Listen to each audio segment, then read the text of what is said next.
Hi everybody, today we are going to discuss about the premature ejaculation.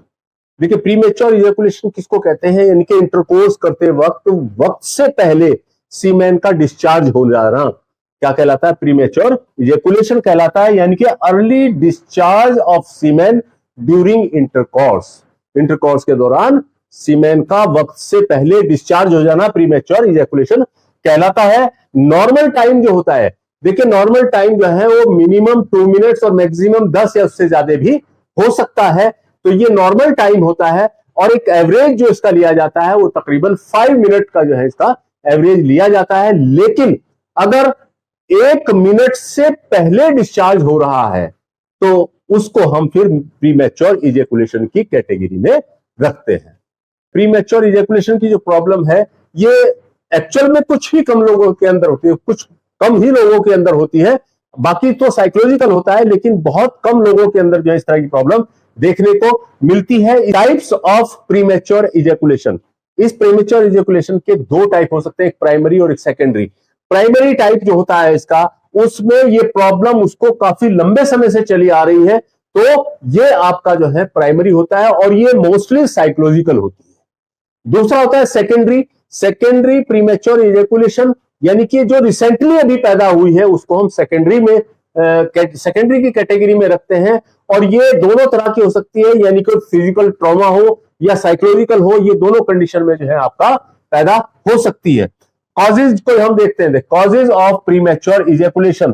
Causes जो है इसके देखिए, main तो इसकी कॉज होता है साइकोलॉजिकल, यानी कि इंसान आज के वक्त में हर वक्त जो है किसी ना किसी परेशानी में घिरा रहता है।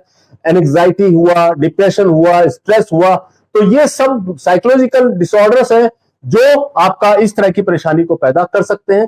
फिजिकल ट्रॉमा, यानी कि कोई मेन साइट पर जो है किसी तरह की चोट वगैरह का लग जाना, टेस्टिस वगैरह पर, पेनिस वगैरह पर जो है वो आपका चोट वगैरह लग जाना, तो उस कंडीशन में भी ये कंडीशन पैदा हो सकती है।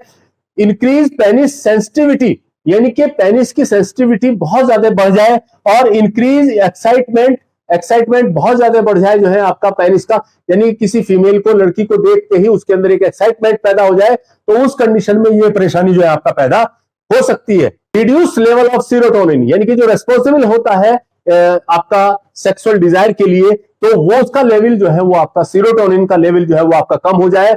और much consumption of the alcohol का बहुत ज्यादा इस्तेमाल करना, ये भी एक मेन कॉज इसमें हो सकता है, क्योंकि शराब जो है वो डिजायर को तो बढ़ाती है लेकिन परफॉर्मेंस को कम कर देती है, तो इसलिए अल्कोहल जो है इसका एक मेन कॉज हो सकता है।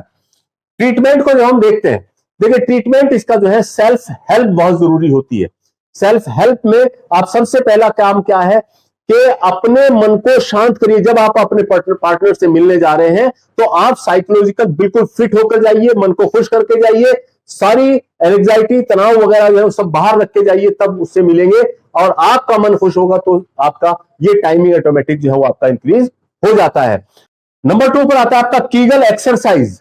कीगल एक्सरसाइज जो है वो ऐसी एक्सरसाइज है जिसमें जो है ये पेल्विक फ्लोर की मसल जो है वो स्ट्रेंथ पाती है, और स्पेशली जो सार्टोरियस मसल होती है जिसको हम हनीमून मसल कहते हैं, वो मसल जो है आपका बहुत ज्यादा मजबूत होती है, तो उसके मजबूत होने पर ये टाइमिंग जो है अपने आप ही इंक्रीज हो जाता है।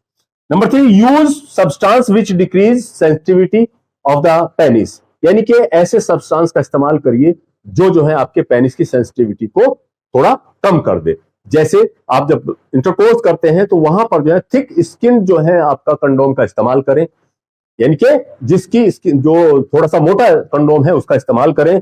और बीच में आप जो है जब इंटरकोर्स कर रहे हो तो बीच में ब्रेक ले लें, यानी कि अगर आपको पता है कि आप 2 मिनट के अंदर डिस्चार्ज हो जाएंगे तो आप 1 मिनट पहले जो है अलग हो जाए, और अलग होकर जो है पेनिस को जो है किसी सूती कपड़े से साफ कर ले और उसके बाद दोबारा से इंटरकोर्स करें, तो ऑटोमेटिक आपकी जो इंटरकोर्स की टाइमिंग है वो इंक्रीज हो जाती है। यूज ऑफ SSRIs, यानी कि सेलेक्टिव सीरोटोनिन रिएप्टिक इनहिबिटर्स का आप इस्तेमाल करें। Topical cream and spray, topic यानी कि पेनिस के ऊपर कोई भी क्रीम वगैरह जो आपकी सेंसिटिविटी को कम करे, स्प्रे वगैरह का आप जो है छिड़काव कर सकते हैं, स्प्रे लगा सकते हैं, स्प्रे कर सकते हैं। लेकिन स्प्रे में आप एक बात ध्यान रखिए कि स्प्रे जो होता है वो आपका क्या करता है, एनेस्थाइज करता है, उस हिस्से को सुन्न कर देता है। तो अगर आप कंटिन्यू उसका इस्तेमाल करते रहेंगे तो कुछ वक्त बाद जो है वो उसके बहुत ज्यादा एडवर्स इफेक्ट आएंगे। तो इसलिए स्प्रे का ज्यादा इस्तेमाल ना करें, अदरवाइज आगे आकर बहुत ज्यादा एडवर्स इफेक्ट जो है देखने को मिलेंगे। एक और है कि जब आप इंटरकोर्स करना है, आपको जिस दिन इंटरकोर्स करना है उस दिन इंटरकोर्स से 1 घंटा पहले या 2 घंटा पहले आप मास्टरबेशन कर लें। तो उससे आपका जब मेन इंटरकोर्स करेंगे तो उसमें टाइमिंग जो है वो आपका इंक्रीज हो जाएगा। तो इस तरह से भी आप जो है ये सेल्फ हेल्प जो है अपनी कर सकते हैं।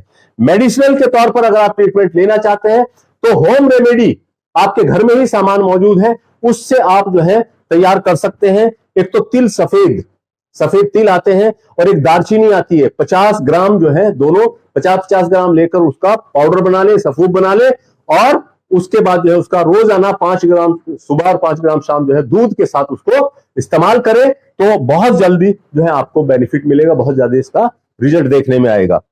यूनानी पर अगर आप एतबार करते हैं, अगर आप यूनानी दवाई पसंद करते हैं तो उसमें माजून आर्द खुरमा, कुश्ता कलई, माजून मुगल्लिज और सफूफ असलुसूस, इनका इस्तेमाल करिए। इसका इस्तेमाल कैसे करना है? माजून मुगल्लिज में आपका जो 125 ग्राम का डब्बा आता है उसके अंदर 5 ग्राम जो है आप कुश्ता कलई मिला लीजिएगा। तो सुबह शाम जो है आप इनका 5-5 ग्राम का इस्तेमाल करिए और इसके साथ साथ जो है आप रात को सोते वक्त सफूफ असलुसूस का इस्तेमाल साथ साथ जरूर करिएगा। यानी कि मुलेठी होती है उसका सफूफ बना के, उसका चूर्ण बना के आप उसका इस्तेमाल जरूर करिएगा। तो ये भी बहुत अच्छा रिजल्ट जो है इसके अंदर देती है। आयुर्वेदिक मेडिसिन अगर आप पसंद करते हैं तो हिमालय कंपनी की एक मेडिसिन आती है जिसको हम आपका कॉन्फिडो और एक टेंटेक्स फोर्ट, ये टैबलेट आती हैं। तो आप जो है सुबह और शाम 2-2 गोली जो है कॉन्फिडो की और 2-2 टैबलेट जो है आपका टेंटेक्स फोर्ट की अगर आप इस्तेमाल करें कुछ दिनों तक तो उसके बाद जो है आपको इसकी जरूरत नहीं पड़ेगी और आप जो है बहुत जल्दी जो है आपका क्योर हो जाएंगे। होम्योपैथिक में अगर आप बिलीव करते हैं तो as per homeopathic expert titanium metallicum 3x potency में मेडिसिन आती है, उसकी 4-4 गोली दिन में 3 बार आप मुंह में डालकर चूसते रहें, डिजोल्विंग होती है, चूसे, तो इससे भी आपको इसके अंदर जो है काफी फायदा मिल सकता है। तो ये था हमारा आज का लेक्चर प्रीमेच्योर इजैकुलेशन। अगर इसमें से कोई सवाल आपके जहन में आ रहा है तो हमारे कमेंट बॉक्स में डाल सकते हैं और अगर आपको ये वीडियो पसंद आया हो तो लाइक शेयर सब्सक्राइब जरूर कीजिए। थैंक्स।